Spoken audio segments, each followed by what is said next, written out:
भक्तांनो, सर्वात आधी आपण हे समजून घेतले पाहिजे की संत दासगणू महाराज लिखित श्री गजानन विजय हा ग्रंथ केवळ वाचण्याचे पुस्तक नाही, हा एक मंत्रमय आणि जागृत ग्रंथ आहे. या ग्रंथाच्या 21 अध्यायांमध्ये आणि प्रत्येक ओवीमध्ये गजानन महाराजांची दिव्य ऊर्जा सामावलेली आहे. जेव्हा आपण या ग्रंथाचे वाचन करतो तेव्हा आपल्या घरात आणि शरीरात एक उच्च दर्जाची आध्यात्मिक कंपने निर्माण होतात. जर ही मांडणी किंवा वचनाची पद्धत शास्त्राला धरून नसेल तर ती कंपने विखुरली जातात आणि पारायणाचे फळ आपल्याला मिळत नाही. आता आपण त्या मुख्य चुकीकडे वळूया ज्यामुळे बहुतेक भक्तांचे पारायण अपयश ठरते. ती चूक म्हणजे योग्य संकल्पनाचा अभाव आणि केवळ इच्छापूर्तीसाठी केलेली यांत्रिक भक्ती. अनेक भक्त काय करतात, शेजाऱ्याने पारायण केले आणि त्याला प्रचिती आली म्हणून किंवा घरात काहीतरी संकट आले आहे म्हणून लगेच गुरुवार पाहून पोथी वाचायला सुरुवात करतात. पण पोथी सुरू करण्यापूर्वी साधे पाणी हातात घेऊन महाराजांना आपली अडचण सांगणे म्हणजेच संकल्प सोडणे ते विसरून जातात. संकल्प म्हणजे तुम्ही ब्रह्मांडात आणि महाराजांच्या चरणी दिलेले कायदेशीर आणि आध्यात्मिक वचन सांगते. संकल्प न करता केलेले पारायण हे पत्ता न लिहिता पोस्टात टाकलेल्या पत्रासारखे असते, ते कुठेच पोहोचत नाही. दुसरी गोष्ट म्हणजे वाचन करताना मनात व्यापारी वृत्ती ठेवणे. मी 7 दिवस पोथी वाचतेय, मग मला महाराज नोकरी देणार ना, माझे घर होणार ना, असा संशय मनात ठेवून जर तुम्ही प्रत्येक ओवी वाचत असाल तर महाराज तुमच्या बुद्धीची परीक्षा घेतात. महाराजांना डामडौल नको आहे, त्यांना केवळ तुमचा अढळ विश्वास हवा आहे. मुख्य चुकीसोबतच दैनंदिन वाचनात भक्तांकडून खालील 5 महत्त्वाच्या चुका होतात ज्या पारायणाचे पुण्य क्षीण करतात. आसनावरून मध्येच उठणे. पारायणाचा सर्वात कडक नियम म्हणजे तुम्ही ज्या अध्यायाचे वाचन करत आहात तो अध्याय पूर्ण झाल्याशिवाय तुम्ही आसनावरून उठू शकत नाही. अनेकांना सवय असते वाचन सुरू असताना फोन वाजला की फोन उचलणे, दारावर कोणी आले आहे का पाहणे किंवा मध्येच पाणी पिण्यासाठी उठणे. लक्षात ठेवा, तुम्ही पाटावर बसून पोथी वाचता तेव्हा तुमच्या शरीरात ऊर्जा निर्माण होत असते. तुम्ही मध्येच उठलात की ती ऊर्जा खंडित होते आणि त्या दिवसाचे पूर्ण पुण्य नष्ट होते. पोथी जमिनीवर किंवा मांडीवर ठेवणे हा ग्रंथ साक्षात गुरूंचे रूप आहे. अनेक भक्त पोथी हातामध्ये धरून किंवा स्वतःच्या मांडीवर ठेवून अथवा जमिनीवर ठेवून वाचतात. हा ग्रंथाचा फार मोठा अपमान आहे.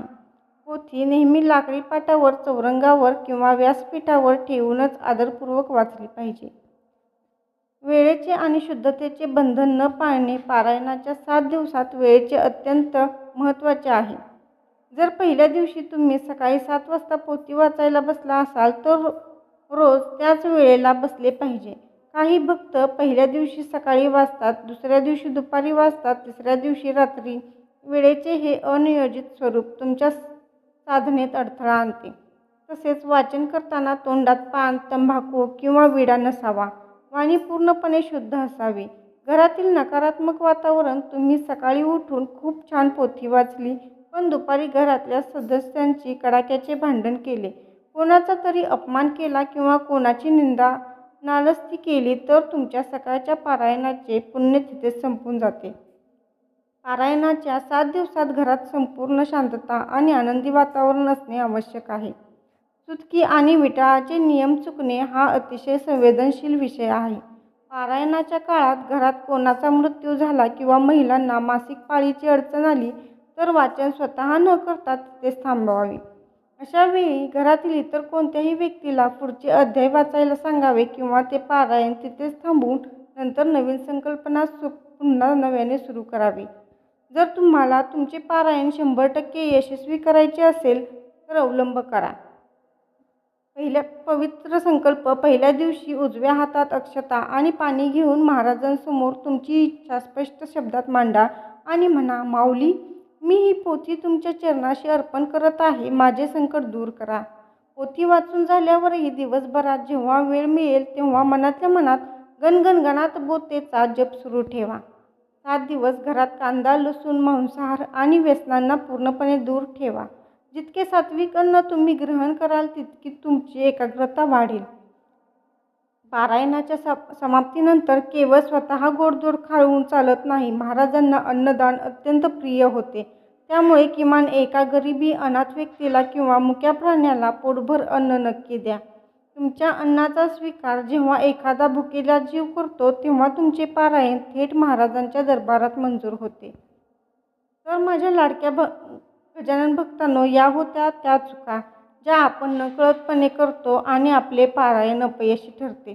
जर मागच्या वेळी तुमच्याकडून अशी चूक झाली असेल तर अजिबात निराश होऊ नका. माझे महाराज अत्यंत दयाळू आहेत. जसे की मी व्हिडिओच्या सुरुवातीला म्हणालो होतो, आता वेळ आली आहे त्या 3 गुप्त ओव्यांची. जर तुमच्याकडून पारायणात काही चूक झाली असेल तर समाप्तीच्या दिवशी गजानन विजय ग्रंथाच्या 21व्या अध्यायातील ओवी क्रमांक 153, 154 आणि 155 अत्यंत भावूक अंतःकरणाने वाचा.